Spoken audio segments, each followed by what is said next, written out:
Hello, আসসালামু আলাইকুম। Welcome back to my channel Sharmin's blog. আশা করি ভালো আছেন সবাই। আমি আল্লাহর রহমতে বেশ ভালো আছি। তো আজকে একদম সকাল থেকে ভিডিওটা স্টার্ট করলাম। ফ্রাইডে মর্নিং একদম।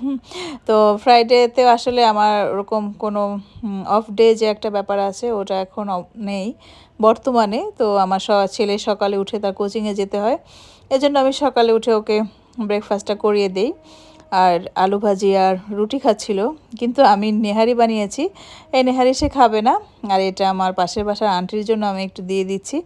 আসলে যাই রান্না করি, যতটুকু করি ভালো লাগা, সেটা ভালো লাগে যেটা আর কি, সে আন্টির সাথে শেয়ার করে খেতে পছন্দ করি। আর আমার আন্টি অনেক ভালো, মাশাল্লাহ। আসলে ভালো একজন নেইবার পাওয়া আমার মনে হয় সেটা একটা ব্লেসিং। তো আমি সেই ব্লেসিংয়ের মধ্যে আছি। তো আলহামদুলিল্লাহ। তো আমি আর আমার হাজব্যান্ড নাস্তা করব। তারপরে এই যে আমাদের বাসায় আসলে এক একজনের টেস্ট বা এক এক রকম, সবাই আমরা এক ধরনের খাবার খাই না বা খেতে পছন্দ করি না।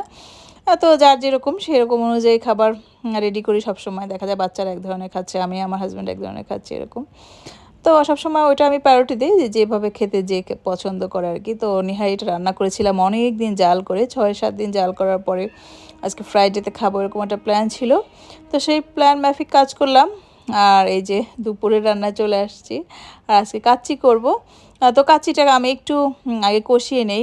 একদম পুরো কাঁচা মাংস দিয়ে রান্নাটা করতে আমার একটু অন্যরকম লাগে। তো যাই হোক, এটা একদম পার্সোনাল ব্যাপার। আর রেসিপিটা আমি ওভাবে শেয়ার করব না। আমি গত একটা ভিডিওতে কিন্তু কাচ্চিটা রেসিপিটা পুরো শেয়ার করেছি। আর মাশাল্লাহ আজকের কাচ্চিটা অনেক মজা হয়েছিল। আসলে যখন নিজের রান্নাগুলো ভালো হয় না, তখন অন্যরকম একটা খুশি খুশি ফিল হয়।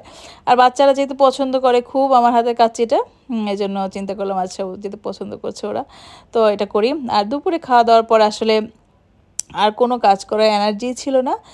তারপরে আসলে একটু ঘুমাই, একটু রেস্ট করি বা অন্যান্য আসলে নিজের মতো করে সময় কাটাতে পছন্দ করি। আর রাতে চিন্তা করলাম যেহেতু ফ্রাইডে, আসলে ফ্রাইডেও অফ ডে আসলে ওরকমভাবে এখন আর কাটানো হয় না যে সারাদিন খুব রিল্যাক্সে কাটাচ্ছি, ওরকম আর হয় না। তো যাই হোক, চিন্তা করলাম যে একটু সব কিছু চেঞ্জ করবো। আমার রুমের আসলে একদম মানে নিজের হাতে ক্লিন করার মধ্যে না একটা আনন্দ আছে। দেখা যায় আপা করুক বা অন্য কাউকে দিয়ে করাচ্ছি, সেটার মধ্যে মনে হয় যে একটা তৃপ্তি নাই। হ্যাঁ, নিজের কাজগুলো নিজের হাতে করার মধ্যে একটা স্যাটিসফ্যাকশন অন্যরকম। হ্যাঁ, এবং আমি পছন্দ করি, যেটা সত্য কথা, আমার কাজগুলো সবসময় আমি নিজের হাতে করব। আমার একটা মনে হয় যে আমি এভাবে চাচ্ছি কাজটা করতে, এভাবে আমার পছন্দ। তো সেভাবে করি আসলে। যখনই সময় পাই, সপ্তাহে একদিন হোক বা দেখা যায় 2 সপ্তাহ পর একদিন হলেও, আমি সুন্দরভাবে আমার ঘর দুটা ডিপ ক্লিন করতে পছন্দ করি আর কি। সব কিছু একদম চেঞ্জ করে দিয়েছিলাম। তো আস্তে অনেকদিন পরে এই ভিডিওগুলো শেয়ার করছি। আসলে এরকম ভিডিও আগে খুব বেশি দেখানো হতো, এখন কিন্তু অনেকটা দেখানো কমিয়ে দিয়েছি বলতে আসলে এখন ভিডিওই করা হয় কম, যে সত্য কথা। তো এই আর কি, সব কিছু চেঞ্জ করে নিয়েছি। আর একটু রাতের বেলা এই কাজগুলো করলে মনে হয় যে না, রাতের সময়টাও সুন্দর কাজে লাগে। হ্যাঁ, দিনের বেলা রান্না, খাওয়া দাওয়া, অজু গোসল, নামাজ, বাচ্চাদের খাওয়ানোর ব্যাপার থাকে, এইসব করতে করতে না দিনের সময়টা চলে যায়। তো ক্লিনিং ডাস্টিং যে কাজগুলো থাকে না, এগুলো মনে হয় যে না রাতে করলে ঠিক আছে। তো আমি যখন সময় পাই এই কাজগুলো রাতে বেশি করি বা বিকেলে এই কাজগুলো করি বা করতে পছন্দ করি আর কি।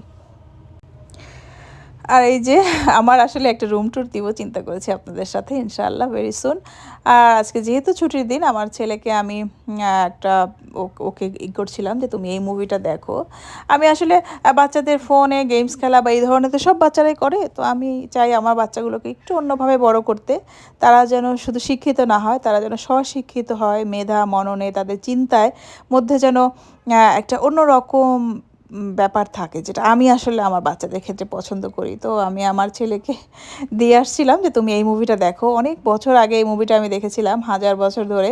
তো আমি চাই আসলে ওরা জ্ঞানী মানুষ হিসেবে বড় হোক। হ্যাঁ, অনেক কিছু জেনে বড় হোক। আমি কিন্তু আমার বাচ্চাদেরকে একটু অন্যভাবে মানুষ করার চেষ্টা করি বা করছি, ইনশাআল্লাহ। কতটুকু পারবো না পারবো জানি না, অবশ্যই আল্লাহ ইচ্ছা সব কিছু। তারপর আমি আসলে আমার বাচ্চাদের ব্যাপারে অনেকটা এফোর্ট দিই। দেখা যায় ওরা কী মুভি দেখবে সেটাও আমি সিলেক্ট করে দিই, বা আমার পছন্দটা আমি বলি যে এভাবে তোমরা করো, এভাবে করো, হয়তো তোমাদের কাছে ভালো লাগবে, দেখো ভালো লাগে কি না। যদি ভালো লাগে তাহলে তুমি এটা কন্টিনিউ করো, না হলে করার দরকার নেই। কিন্তু দেখলাম আমার ছেলে এই মুভিটা সে পুরাটাই শেষ করেছে। হ্যাঁ, তার মানে তার কাছে এটা ভালো লেগেছে। তো আমার কাছে খুশি লাগলো। আমি পরে তার সাথে গিয়ে জয়েন হয়েছিলাম এবং শেষ মুহূর্তে তার সাথে দেখেছি যে তুমি দেখেছো কিনা। বললো হ্যাঁ আম্মু আমি দেখেছি, আমার কাছে ভালো লেগেছে। তো আজকে আমি অনেক বছর পরে এই কাপড় ভেজানোর কাজটা করলাম, কারণ আমি আমার আপাকে একটু হেল্প করে দিচ্ছি। আপার আসলে বয়স হয়ে যাচ্ছে, একটু অসুস্থও থাকছে ইদানিং, এই জন্য চিন্তা করলাম এই কাজগুলো আমি একটু করে দিই। তো আজকের মতো আল্লাহ হাফেজ, ভালো থাকবেন, আসসালামু আলাইকুম।